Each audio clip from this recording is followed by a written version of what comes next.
اللهم صل على سيدنا محمد النبي الأمي وآله وبارك وسلم يا حي يا قيوم برحمتك أستغيث. قدرمندو د اسلامی نظام نمائندگانو، حاضرینو محترمینو، د زړه له کومې اول تاسو ته موږ هرکلی وایو، خوش آمدید وایو چې دا بیش قیمته وخت تاسو خپل هغه شغل، بوختیا، مصروفیات پرېښودل، زمونږ غونده کې فقیرانو او ناچیزو اشخاصو په بلنه تاسو دلته تشریف راوړه، نو مونږ ستاسو ډیر زیات منندوی یو، شکرګزار یو. الله تعالی دا ستاسې دا راتلل، دا ستاسې دا قدمونه خپل دربار کې قبول او منظور وګرځوي او دا سبب د قیام د معروفاتو او د ازاله د منکراتو دپاره الله تعالی دغه جاری او ساری وساتي او سبب وګرځوي. قدرمندو، تاریخونه بدلیږي، معلومات لرئ، عبور لرئ په تاریخ اسلامی باندې، په ماضی اممو باندې، د دشمن هغه عزایم مضمومه سری حرکاتو باندې هم تاسو ښه خبر یاست، اسلامی امارت اهدافو باندې هم تاسو ښه خبر یاست. بلحاظه خوشحاله په دې یو چې ستاسې غونده کې علماو سره نن موږ ناسته لرو، دا زموږ دپاره فخر ده. قدرمندو،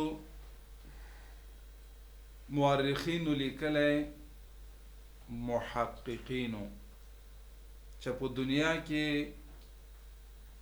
د اسلام نه علاوه شپږ ستر مذاهب زندگی تیرهی په مخ د ځمکه باندې. اول هغه کې یهود دی، په دویم نصوارا، په دریم نمبر صابئین، په څلورم مجوس،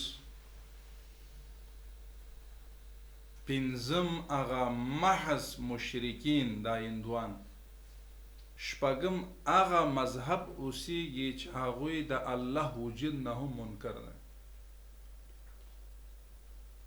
قبحهم الله، د الله وجود نه منکر دی، کمونستان. دا شپږ مذاهب چې مونږه دا ټول راټول کو، د دې په راس کې یو مذهب د چې هغه د اسلام، او اسلام داسې یو دین او مذهب او سپیڅلی ده چې دا یو الهی قانون او نفس الامری نظام ده. دا ټول مذاهب مردود ده. ولی ځکه الله دا په دې ګواه دی، نبی علیه السلام فرمان دی چې دا ناسخ دی دا دین، او دا مامضا چې څونه ادیان دی دا به منسوخ وي. مونږ او تاسې داسې یو دین او مذهب سره تعلق لرو، داسې مفکوره سره تعلق لرو چې دا اکمل ترین نظام دی د اجتماعي په امورو کې، انفرادي مواردو کې، د کور زندگی، د اقتصاد په بخش کې، د سیاست او حکومت او امارت او خلافت په بخش کې په دنیا کې نظیر نه لري داسې مذهب. 400 کتابونه څه د پاسه یوازې د حضرت عمر فاروق رضی الله تعالی عنہ په سیرت باندې لیکل شوی 400 کتابونه اغیار په دې باندې اقرار او اصرار کوي کله عمر ابن الخطاب رضی الله تعالی عنہ غوندګي دویم شخص پیدا شي په دنیا کې اسلام نه بغیر دویم مذهب حکومت او حکمرانی بنه کوي منګ او تاسو د هغه پیروکاران دین مو هغه دین ده مذهب او عقیده مو هغه عقیده ده د الله په سنت او په عادتو کې تغییر او تبدیل نه راځي ولن تجد لسنت الله تبدیلا صلی سوا کال وړاندې کم دینو کم معبودو کم نبیو نن به هم هغه دین هغه نبی هغه قرآن تاسو ته بهتره معلومه ده زمونږ او ستاسې دا کامل اکمل ترین کتاب چې قرآن کریم ده دا یوازې د ماضی کتاب نه دی قدرمند دا یوازې د مستقبل کتاب نه ده دا یوازې د حال کتاب نه ده دا داسې یو کتاب ده هم ماضی هم حال هم مستقبل کتاب قصیده برده یو لوی بزرگ عالم تیر شوی صاحب برده وی ولم تقترن بزمان وهو يخبرنا عن المعاد وعن عاد وعن ارم قرآن د یو زمانه پوری منحصر نه ده په هر دور او په هر زمانه کې د هر انسان مزاج مطابق قرآن خبرې کوي او مونږ تاسې لکه به داسې وایو چې اوس نازلیږي داسې قرآن لرو مونږه ځکه الله علام الغیوب ته داسې یو کامل قرآن نظام حیاتی ده داسې نازل کړی چې کله مونږ په قرآن عمل شروع کو نو زمونږ او ستاسې هر برخه زندگی دا به ګلي ګلزار وي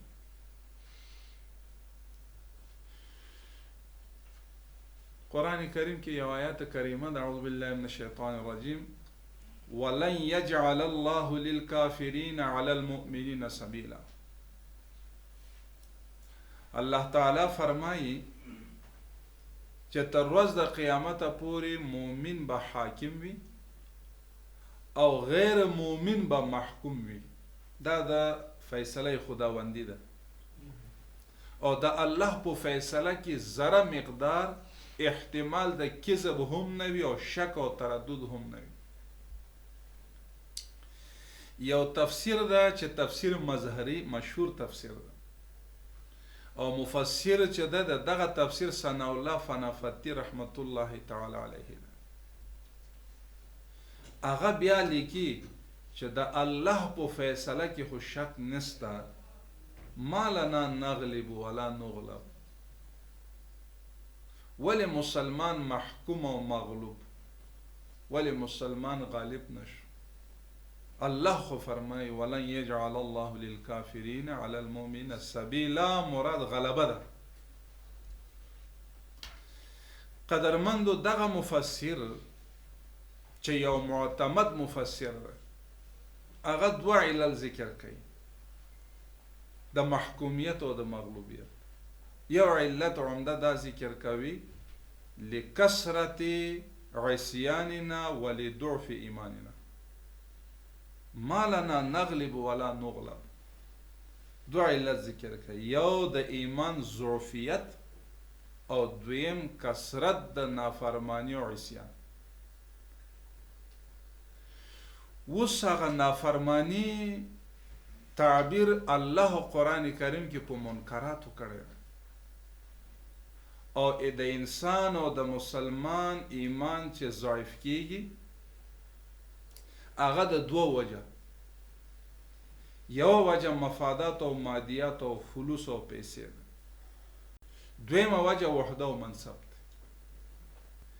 اوس اعمال حسنه څه ته وایي معروفات څه ته وایي وما آتاکم الرسول فخذوه دا معروفات اعمال حسنه وما نهاکم عنه فانتهوا دا اعمال سیئه او منکرات چې دا غینه منع شو. قرآن کریم کې اول مخاطب هغه انسان د مسلمان نه، اول مخاطب انسان یا ایها الناس. نو د دې معنا دا شو او افاده د دې خبرې وشو چې انسان من حیث الانسان الله ته ډېر حیثیت لري. نیست آدم در خلاف آدمن، آدمی را آدمیت لازم است، عود را گربو نباشد هیزم است. اول انسان ته ځکه انسان وی دی که انوسیت و الفت موجود ده.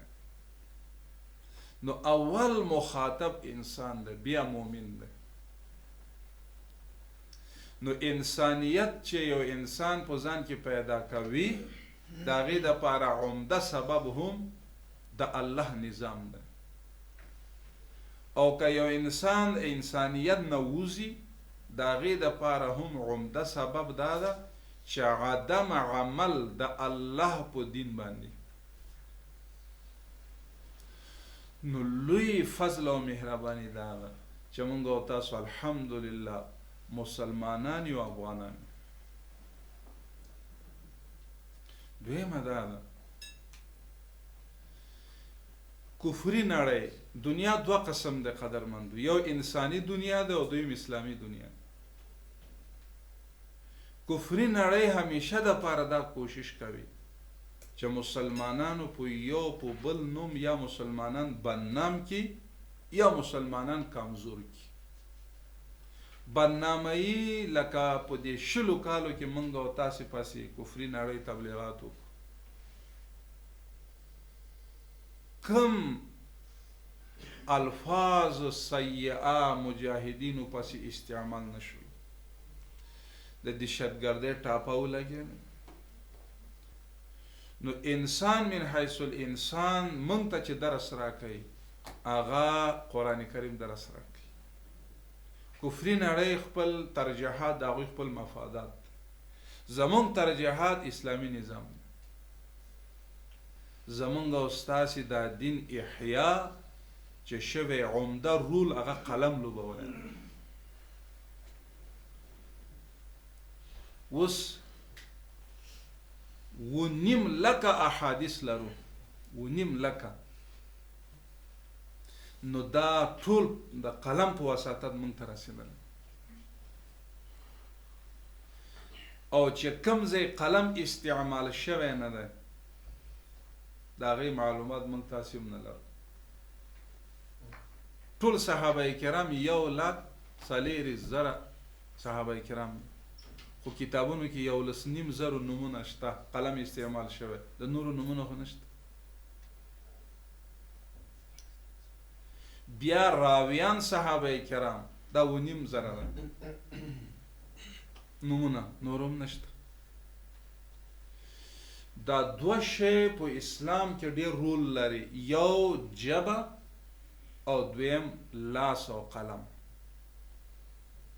او قرآن کریم کې الله تعالی فرمایي یریدون لیطفئوا نور الله بافواههم. اوس الله افواه ذکر کړی. نو کله کله داسې وي چې ذکر د افواه مراد ما فی الافواه ده چې هغه زبان ده. دا کفار اراده لري په دې غلطو پروپاګانډو بې اساس دروغو باندې د الله نظام تخریب کی. الله دا وایي، خو د الله فیصله دا ده والله متم نوره، نور نه مراد د الله دین ده. اوس چې الله دا دین کامیابی پیروزی ته رسوي دا په کافرانو باندې بد لګي، کفارو ولو کره الکافرون. نو الله فرمایي کفار دي خفه شي خو زه خپل دین دا به کامیاب بساتم، سرلوړی بساتم. قرآن کریم کې الله فرمایي وَأَعِدُّوا لَهُم مَّا اسْتَطَعْتُم مِّن قُوَّةٍ. شمس الحق افغانی رحمت الله علیه لوی مفسر تیر شوی په دې آسیا کې هغه لیکي الله قوت ذکر کړی، تعین ذکر نه ده شوی. باید مسلمان د کفارو په مقابل کې یو داسې انرژي او قوت پیدا کړي، که هغه د قلم د لارې وي، که د ژبې د لارې وي، که د رمیه او د معسکراتو د لارې وي، که د وسایطو د لارې وي. بس الله قید نه دی ذکر کړی، مطلق طریقې ده. اوس تاسو د اپارتمانونو ته وګورئ، دا سمیټي دیوالونو ته وګورئ، دا د زری او دا ضد مرمي دا دیوالونو او دا موټرانو ته وګورئ. که اسبابو کېدی دا تیر فاسد نظام به وی، خو چې کله الله فیصله وکړه د دوی په قلب و دماغو کې الله رعب واچو او موږ او تاسو په 11 ورځو کې ټول فتح الله موږ تاسو ته راکړه. اوس کوشش دا کوو چې الله موږ د مادیات او خودغرضي او مفاداتونه الله به محفوظ کړي. زموږ ستاسې په وجه الله اسلامي نظام بدنام نه کړي. بیا چې په دې تشکیلاتو کې امر بالمعروف او نهی عن المنکر په عنوان یو وزارت معرض الوجود ته راغی د امیر المؤمنین حفظه الله د هدایت مطابق. ګورئ قدرمندو، پیغمبر علیه السلام فرمایي چې زمون اسلام دا معتدل دین ده، نه به افراط وي نه به تفریط، نه به دونه افراط وکړو چې مباحات فرایضو ته ورسو، نه به دونه تفریط وکړو چې محرمات بیا مباحاتو ته ورسو. دونه ذات روشن خیالي دا نه ده وکړه. دا لمر ته وګورئ په څلورم اسمان باندې ځوړنده ده او ځانه ده. نو کتابونو لیکلی دا که یوه ذره کښته شي دا ټول انسانان د حرارت په وجه تلف کېږي. که دا یوه مقدار ذره مقدار دا د هغه خپل د دې خپل مابین چې په کوم ځای او ځان ده دغه ځای نه دا جګ شي دا ټول انسانان د برودت د وجه نه تلف کېږي. مونږ ته داسې دین الله را کړی چې والده مبارکه په والدیت وپېژنو او زوجه مبارکه په زوجیت وپېژنو او استاز به په استازیت به وپېژنو او صحابه به په صحابیت به وپېژنو او نبی علیه السلام په نبوت به وپېژنو او الله به په الوهیت وپېژنو. نبی علیه السلام فرمای هلک المتنطعون، بیا وی هلک المتنطعون، په دریم بار بیا وی هلک المتنطعون. فتح الملهم د مسلم شریف شرح ده، هغه وی چې متنطع چې رسول الله تاکیدن وویل چاته وی هغه متفرطین او غلو کوونکو ته وی چې مستحبات او مباحات فرایض ته رسي او محرمات مباحاتو ته رسي. باید مون فرایض په فرض وپېژنو. اوس لکه مونږ تاسې مقتدیان یو او زمونږ دغه مشر دا امام ده، جمع مې وکړه، با جماعت خو 20 درجه زیاته ده، خو زه نه سوره فاتحه وایم نه هغه کې قرات وایم، نو هر حرف باندې خو 10 درجه الله ورکوي، خو زه خو نه وایم. او که یوازې مونځ وکم او دا سوره فاتحه هم وایم سوره هم وایم بیا هم زما درجه کمه ده د جماعت نه. ولې؟ ځکه دلته د نبی علیه السلام وینا دا ده چې دلته طریقه هم دغسې به کوئ، دلته دغه طریقه ده. د دین خلاصولو بلباب دا مرتب شو قدرمندو چې اصل بنیادی او اساسی کامیابی هغه د الله الهی په نظام کې ده. دا صلاحیت هیڅ چاته الله نه ورکوي چې په خپل سر باندې څوک فیصله وکړي. تاسو ګورئ نبی علیه الصلاة والسلام غزوه بني مصطلق ته روان ده، څه کم 300 منافقین سوچه ورسره وجود لري. او رئیس المنافقین عبدالله ابن ابی ابن سلول الته چې ورسید د اوبو موضوع د انصار او د مهاجر. نو انصارو ته आवाज کوي یا اهل الانصار، مهاجر ته आवाज کوي یا اهل المهاجر. نبی علیه الصلاة والسلام راوغوښتل او ورته وویل چې من دعا الى العصبیة فلیس منا ومن قاتل على العصبیة فلیس منا ومن مات على العصبیة فلیس منا. د دغه موقع نه منافقینو سوء استفاده وکړه. نو عبدالله ابن ابی خپل ملګری شورا راوغوښتل او ورته دا کلمات وی لئن رجعنا الى المدینة لیخرجن الاعز منها الاذل. نو دا منافق عزتمن ځان ته وی او رزیلان العیاذ بالله نبی علیه السلام او صحابه کرامو ته وی. قدرمندو تاسو راته وایاست. بیا هم نبی علیه الصلاة والسلام مبارک دغه منافقین د مسلمانانو په جماعت کې پریښول کنه. ولی بنیادی وجه داو دا جماعت د اسلام نه وستل دا خیر قلیل، خود دین بیا شر القلیل وجود ترازی.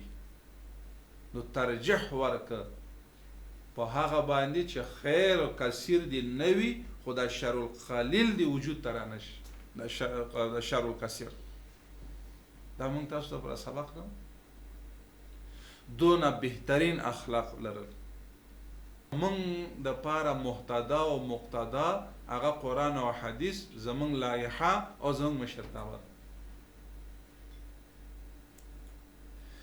نبی علیه السلام په دور کې شراب نوشی دا سونه عامو، خو په دفتن واحدتن شراب نوشی حرام نشو. اول الله دا ویلی چې فيه منافع للناس، اضرار هم سته منافع هم سته، خو بیا ویلی و اثمهما اکبر من نفعهما، خو حرامو نشو. ځکه د خلکو عادت په دې باندې متمرکزو. بیا صحابه کرام یو بل ته دعوت ورکول. بعد العصر خوراک او اسکاک وشو.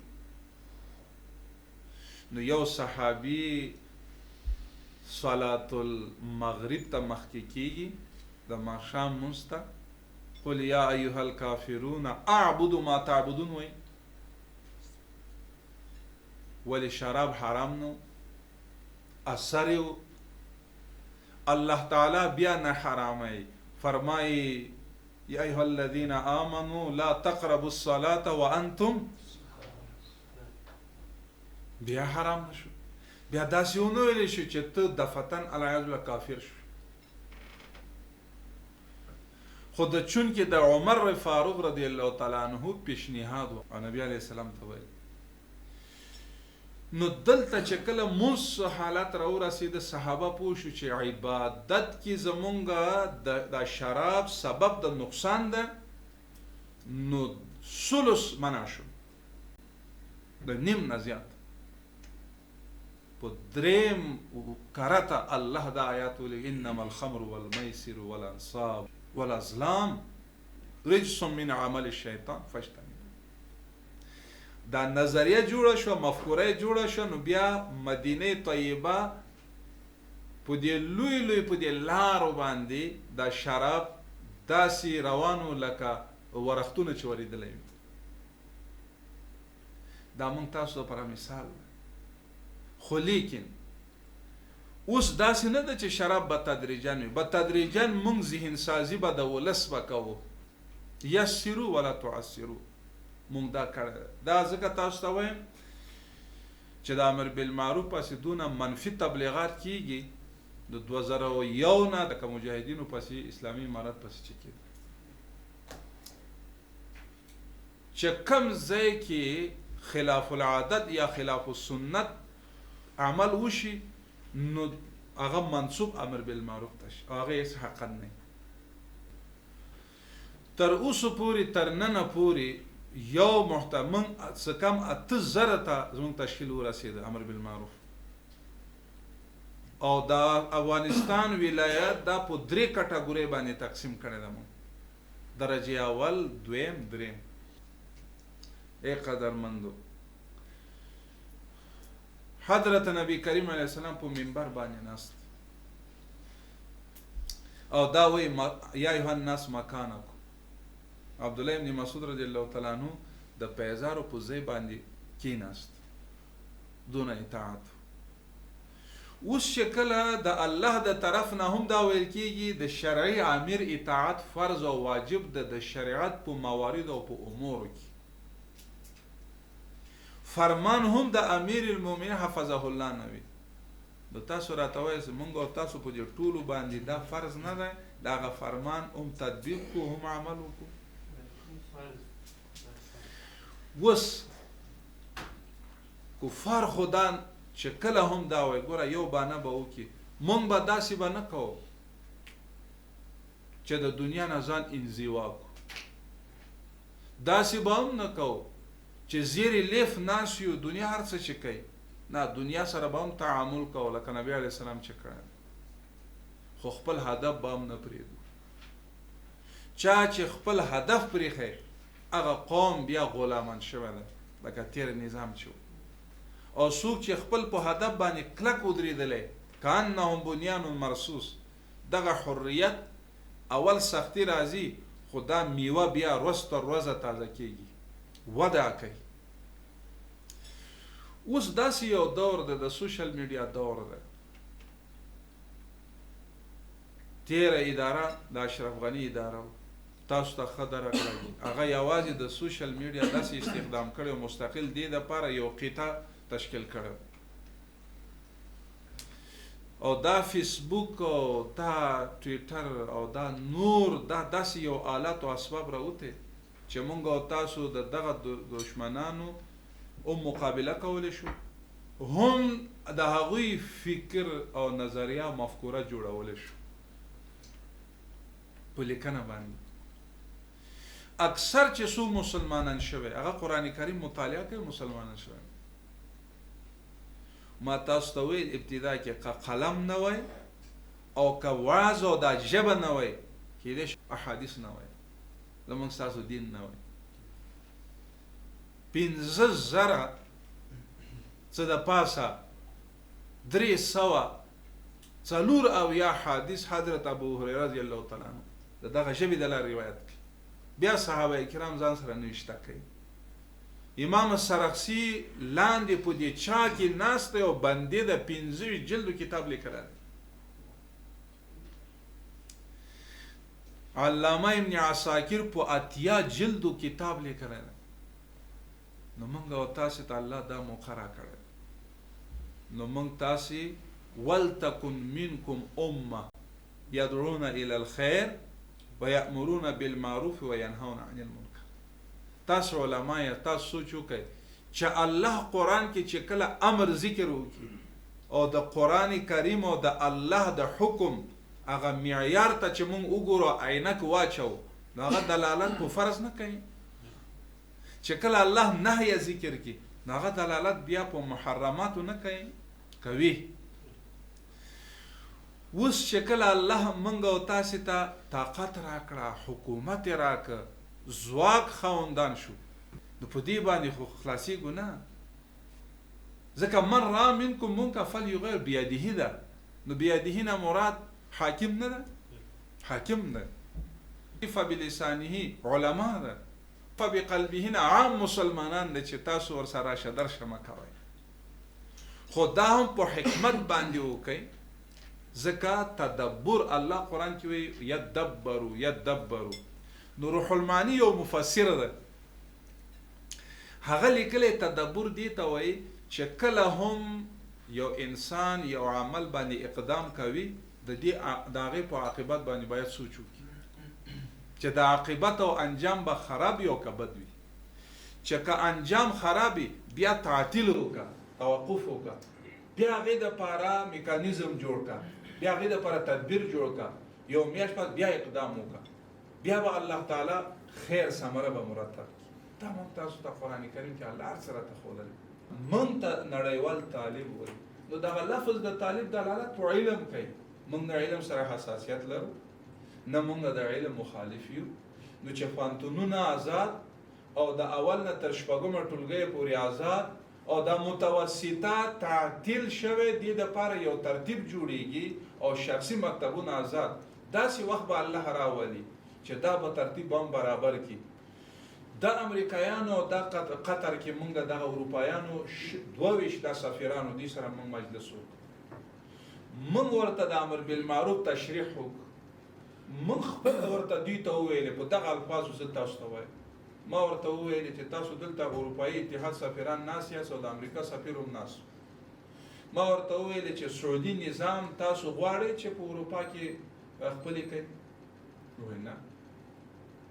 ایران نظام تاسو خپلولی شئ په اروپا کې؟ وویل نه. ښه نو ته دې ته تیار نه یې چې سعودي نظام خپل کړي، د ایران نظام خپل کړي، نو ته څنګه خپل نظام په ما تپي؟